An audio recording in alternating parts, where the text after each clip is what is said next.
पाहिजे. साहेब आज कोडशी बंधाऱ्याची आपण पाहणी केली, काय सांगा?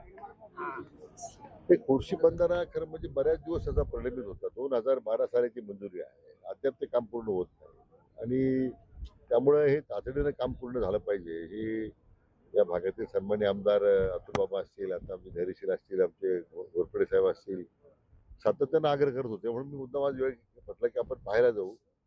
आता साधारण जे काम शिल्लक आहे, आमचा प्रयत्न आहे की मार्च 2027 पर्यंत पूर्ण करायचं.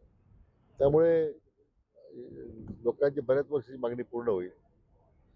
पण त्याबरोबर हा जो कालवा गेलेला आहे इथनं कराड शहरातून, त्याच्याबद्दलही बऱ्याच दिवसाची मागणी आहे. कारण सगळं सांडपाणी, घाणपाणी, कचरा या कालव्यातून जातो आणि पुढे जे कालव्याच्या डाऊनस्ट्रीमला जे शेतकरी आहेत, तर त्यांना मग मात्र हे सगळं घाणपाणी प्यावं लागतं. त्यांच्या शेतीला पाणी ते जातं, त्यांच्या विहिरीमध्ये पाणी जातं.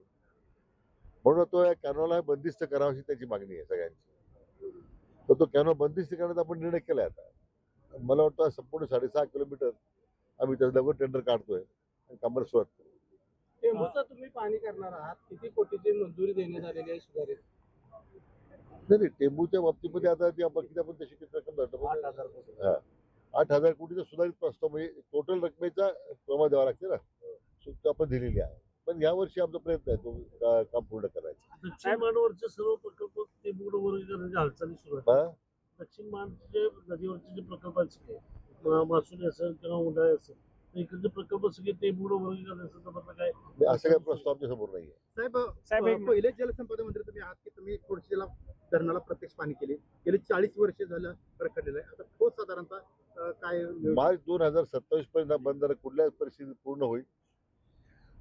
हा बंधारा जो पूर्ण अवस्थेत 2012 सालापासून कॅनॉलचं काम जे सुरू झालंय ते 6.5 किलोमीटर पूर्ण बंदिस्त होईल.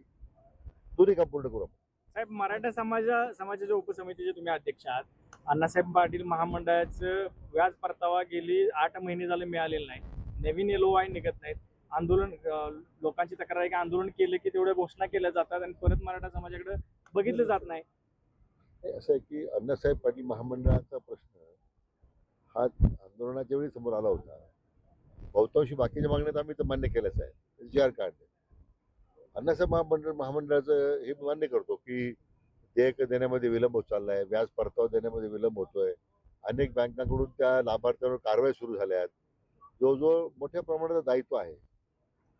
परंतु जेवढं आपण काम एवढी रक्कम मंजूर आहे महामंडळाला, तर मग तेवढ्या पुरतं काम महामंडळाचं व्हायला पाहिजे होतं. दुर्दैवानं मंजूर रकमेपेक्षा जास्त LOI दिला गेला.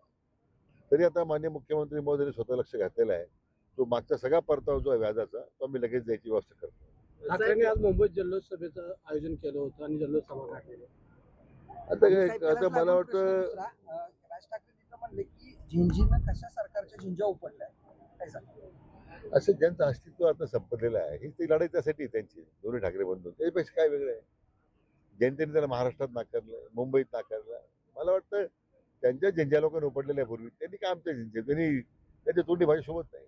साहेब, देवेंद्र फडणवीस दिल्लीला जाणार सारख्या बातम्या सुरू झाल्या. तुम्हाला नेमकं काय वाटतं, दिल्लीला जातील? आपल्या खुर्ची बंधारा पूर्ण करायचं आहे ना लवकर. धन्यवाद.